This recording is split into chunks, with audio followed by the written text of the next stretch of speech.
আজকে যদি মাননীয় প্রধানমন্ত্রীকে জিজ্ঞেস করা হয় আপনার ফেভারিট ডিপার্টমেন্ট কোনটা, বলে শিক্ষা। আপনি সেকেন্ড কোন ডিপার্টমেন্টকে লাইক করেন, উনি বলবেন শিক্ষা। আপনি থার্ড কোনটাকে লাইক করেন, উনি বলবেন শিক্ষা।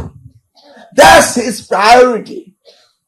এই জায়গাটিতে আপনারা কাজ করছেন, সেই জন্যই শিক্ষায় সর্বোচ্চ বাজেট রয়েছে এবং শিক্ষাকে সবচেয়ে বেশি গুরুত্ব দেওয়া হচ্ছে। তো এই program is a very decent programme.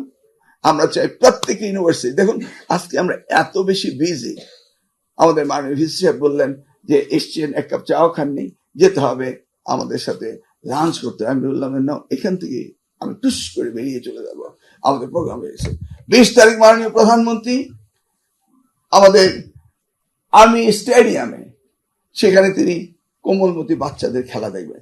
22 lakh students primary স্কুলে, ইউনিয়ন হতে শুরু করে উপজেলা, উপজেলা হতে জেলা, জেলা হতে বিভাগ, বিভাগ হতে ঢাকা আসছে 22 লক্ষ শিক্ষার্থী প্রাথমিক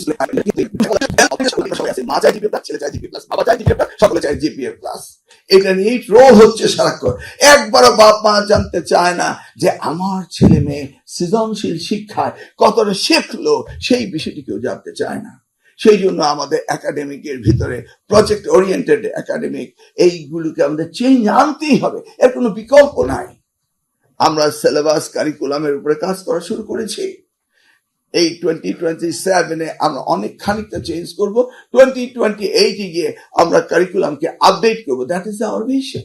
কিন্তু কি দেখেছি আমরা দেখেছি কাউকে যদি কোনো প্রফেসরকে জিজ্ঞেস করা হয়, সচিব সাহেব একটু বললেন যে আপনি কি ভিসি হতে চান না ছাত্র সংসদের যুব সংগঠনের প্রেসিডেন্ট হতে চান, কোনটা? এই সেই ইউনিভার্সিটি যে ইউনিভার্সিটি ভিসি বলেছিল আমি ছাত্রলীগের সভাপতি থাকতে আমি ভালো বোধ করি, ভিসি হিসাবে নয়। এই সেই ইউনিভার্সিটি। এগুলি কি জাতির জন্য লজ্জা নয়? শিক্ষকদের জন্য লজ্জা নয়? ভবিষ্যৎ প্রজন্মের জন্য লজ্জা নয়? ভেবে দেখেছেন আপনারা? একজন ভিসি যদি দাঁড়িয়ে বলে আগামীকাল, বলে আমি তো ছাত্র দলের প্রেসিডেন্ট হতে চাই, আমি যুব দলের প্রেসিডেন্ট হতে চাই, এর চেয়ে লজ্জাস্কর কি হতে পারে এই পৃথিবীতে? চিন্তা করে দেখেছে? কারণ তারা চেয়েছিল এই দেশের শিক্ষাকে ধ্বংস করে দেওয়ার জন্য। আগামী প্রজন্মকে যদি ধ্বংস করতে হয় তাহলে শিক্ষায় যেতে হবে। ওই সাউথ আমেরিকার বিশ্ববিদ্যালয়ের সামনে লেখা রয়েছে একটি জাতিকে ধ্বংস করার জন্য নিউক্লিয়ার বোমের প্রয়োজন হয় না, শুধু শিক্ষাকে ধ্বংস করে দিলে একটি জাতি ধ্বংস হয়ে যায়। Am I right? ইংরেজিতে লেখা রয়েছে।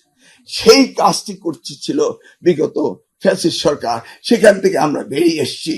জাতি আজ সামনের দিকে শিক্ষাকে এগিয়ে নেওয়ার জন্য আজকে আমরা যে লিডার্স পেয়েছি, এই লিডার আর আমরা কখনো পাবো কিনা জানি না।